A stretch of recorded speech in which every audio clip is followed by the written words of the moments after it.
Քվեարկիր համար 18-ին։ Հանուն հանրապետության քո ձայնը խորհրդարանում։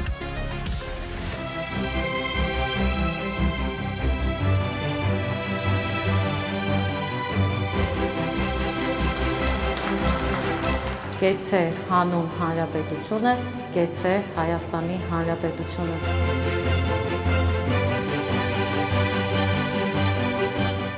Մենք ոչինչ չենք խնայելու, որպեսզի հունիսի 7-ին Պուտինը պարտվի։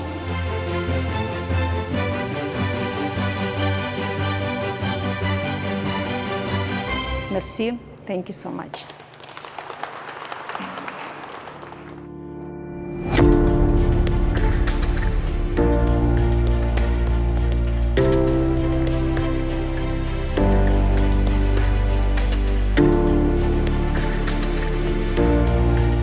Այսօր մայիսի 8-ն է, Եվրոպայում հաղթանակի օրը, այսօրը տապալվեց նացիզմը, հաղթանակեց ազատությունը։ Այսօրն էր, երբ Եվրոպան որոշեց, որ այլևս երկու համաշխարհային պատերազմներից հետո չի պատերազմելու, եւ ծնվեց հենց այդ գաղափարից Եվրոպական միությունը։ Հասավ այն աստիճանի հաջողությունների, որ վերածվեց փարոսի, բոլոր այն ժողովուրդների համար, ովքեր մի այլ տոտալիտար ռեժիմի ճիրաններում էին եւ թոթափեցին այդ լուծը։ Դրանից էլ ծնվեց անկախ Հայաստանը։ Հայ ժողովուրդը մեծ ավանդ ունի այդ հաղթանակում։ Կոչ եմ ապրոված։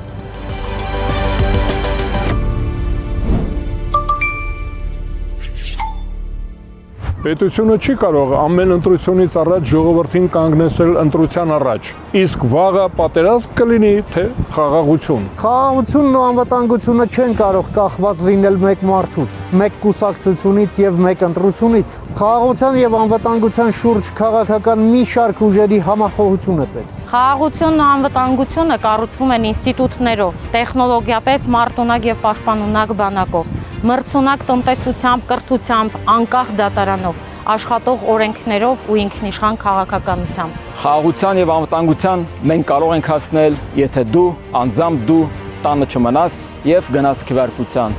Մի եղիր անտարբեր։ Չքվեարկելը չեզոքություն չէ, դա ձեր ձայնը ուրիշին հանձնել է։ Նա, ով ձեր փոխարեն կգնա ընտրության, որոշելու է նաև ձեր ընտանիքի, աշխատանքի, երեխաների ու մեր երկրի խաղաղության եւ անվտանգության հարցերը։ Խաղաղությունն ու անվտանգությունը հնարավոր են միայն այն դեպքում, երբ ինքնիշխան է ոչ միայն իշխանությունը, այլև ընդդիմությունը։ Խաղաղության եւ անվտանգության համար պետք է ընդդիմափոխություն։ Հայաստանում այսօր Պուտինն է ընդդիմություն։ Քոչարյանը, Սամվել Կարապետյանը, Ծառուկյանը, Թաթոյանը, մյուսները հավաքական Պուտին է։ Հունիսի 7-ին խաղաղությունը, անվտանգությունը եւ Հայաստանը պետք է հաղթեն։ Քվեարկիր համար 18-ին։ Հանուն հանրապետության քո ձայնը խորհրդարանում։ Ցանկացած հայի պետք է ամենակարևոր հարցը, որ պետք է հետաքրքրի այդ հայրենիքի հարցն է, որ մենք վերջի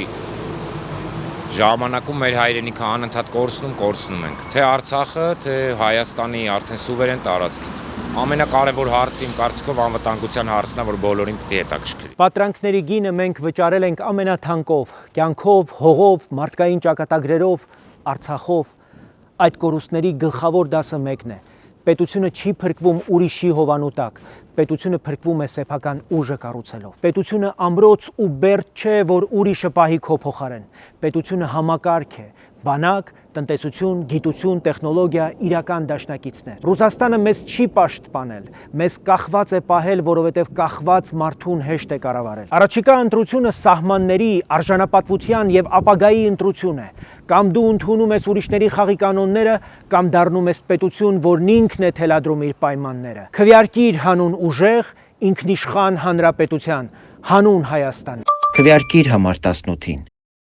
Հետ դառնալուց գլուխս կաղացը մեկ ինձ գրկեց։ Գլուխս բարձրացեցի Նայիրի Հունանյանը, հունիս ամիսն է։ Ես եկա այդ իմ ընկերների մոտ ասել, լսի ժողովուրդ, Նայիրին է, հետ է եկել։ Շանթը, ասեց արա չի գնում, ասի ինչ ա ուզում, ասում գնանք Վազգենին խփենք։ Դեսերոպին չզանգեցի, որտեղ Վազգենն է թիրախը։ Հետո Շանթ ասաց, Չեք որ էլ պատկերացնում, որ չէ, Վազգեն դերախը չի։ Ես ասացի Վազգենին, Շանթ ասաց, որ դա ինձ փորձում է։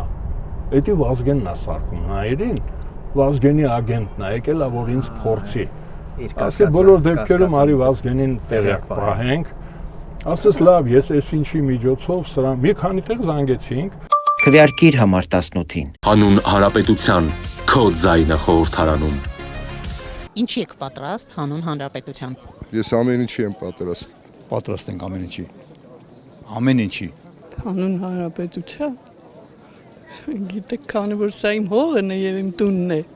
Ամեն ինչի։ Ամեն ինչի, միայն մեր երկիրը լավը լինի։ Հանուն հանրապետության ամեն ինչի պատրաստ ենք։ Հանուն